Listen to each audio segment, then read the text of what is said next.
So hello guys, good afternoon guys. So now we have engine here. So for cylinder, and this is for Elantra. Okay, Hyundai Elantra. Okay guys, so now we have already scanned and we have code for crankshaft position and camshaft position correlation. Bank 1 sensor A.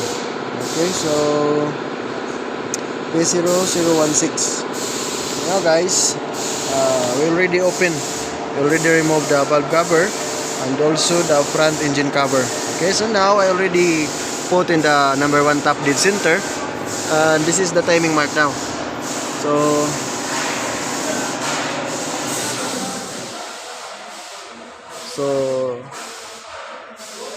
this is already aligned.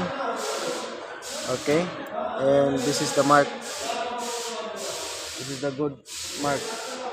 Okay, for the exhaust sprocket. Okay, and this is a good mark for the intake. So now guys, for the chain is there. Okay, from here to there.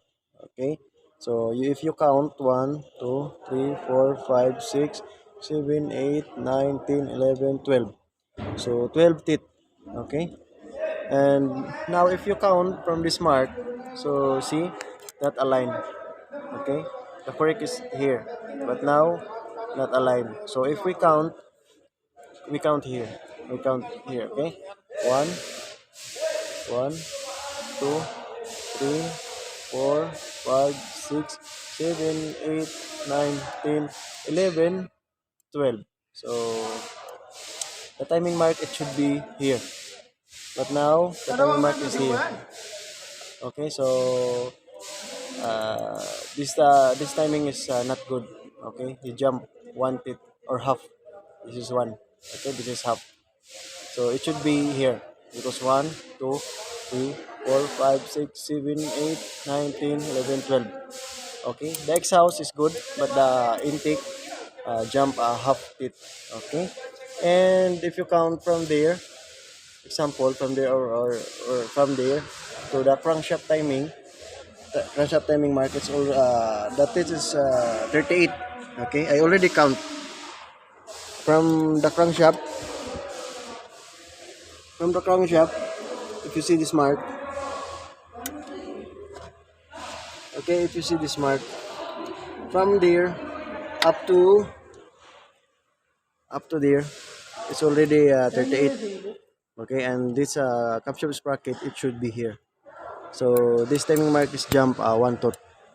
Okay, so this is the problem for the advanced correlation. Okay, so now we fix this good, and then we fix all, and we start and check. Okay, guys, thank you guys.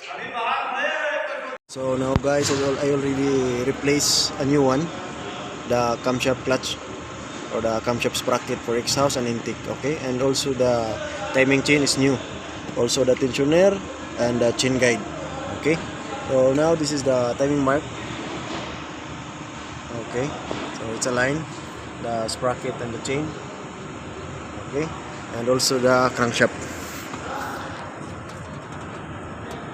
Okay, the color white.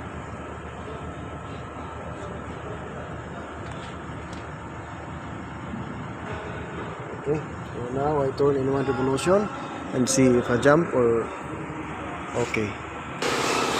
Okay, so now guys, I already turned the crankshaft in 1 revolution. So now the timing is here. You see the lobe, okay, same before, the mark, okay, the exhaust, the intake. As you can see, the chain, the mark is already there. Okay, because I already turned.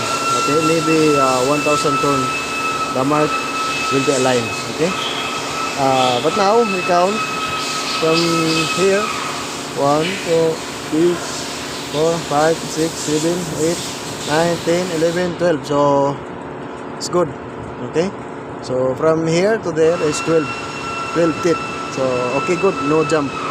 Okay, now I already count from here the mark. to crankshaft, so 38. Okay, so it's also not jump. Okay, so everything is good. Okay, and there. Okay, 38.